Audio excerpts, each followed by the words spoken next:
আমাদের যে এক্সামের রুটিন বেরিয়ে হয়েছে সেটা আমরা দেখলাম যে ইন্টারনাল এক্সাম 12 তারিখ শেষ হচ্ছে এবং 13 তারিখ থেকে তাদেরকে ফাইনাল এক্সাম দেওয়া হয়েছে। যে একজন ছাত্র তার ইন্টারনাল এক্সাম শেষ হওয়ার পর কীভাবে 13 তারিখ থেকে ফাইনাল এক্সাম দেবে সেটা একটা ছাত্রের পক্ষে সম্ভব নয়। তাই আমাদের ডিমান্ড যে যারা ইউনিভার্সিটি যারা অধিকর্তা রয়েছেন তাদের মধ্যে রুটিনটা চেঞ্জ করানো হয়। এই ডিমান্ড নিয়ে আজকে মূলত আমরা এখানে আজকে সবাই জমায়েত হয়েছে এবং আমাদের ডিমান্ড নিয়ে আমরা ইউনিভার্সিটিতে বিষয় হয়েছে ওনাকে আমরা ডিমান্ডটা পেশ করব।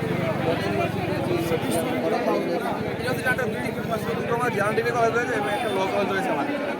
তো দুটা জেনারেল ডিগ্রি কলেজের সমস্যা, ছাত্রছাত্রীর সমস্যা, বিদ্যার্থীরা সবসময় ছাত্রদের বাইরে ছিল এবং আছে এবং আগামী থাকবে।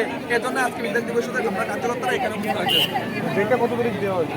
ডেটটা 12 তারিখ তাদেরকে দেওয়া হয়েছিল, তাদের ইন্টারনাল এক্সাম শেষ হবে এবং 13 তারিখ থেকে তাদেরকে ফাইনাল এক্সাম দেওয়া হবে। তো যদি এক স্টুডেন্টের মাঝখানে কিন্তু গ্যাপ না দেওয়া হয় সেটা সম্ভব নয় একটা স্টুডেন্টের পক্ষে এক্সাম দেওয়া। তো আমরা চাই যে তাদেরকে রিল্যাক্স দেওয়া হয়, এই জন্য আমাদের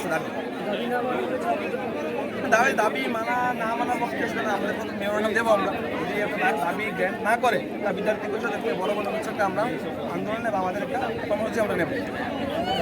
আপনার পরিচয়? আমার নাম সন্দীপ শাহ, এবিএপি রাজ্য সম্পাদক ত্রিপুরা প্রদেশ।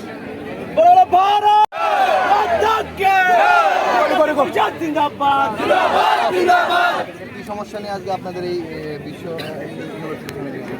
আমাদের যে ইউনিভার্সিটি আছে তার আন্ডারে দুটো জেনারেল কলেজ পড়ে।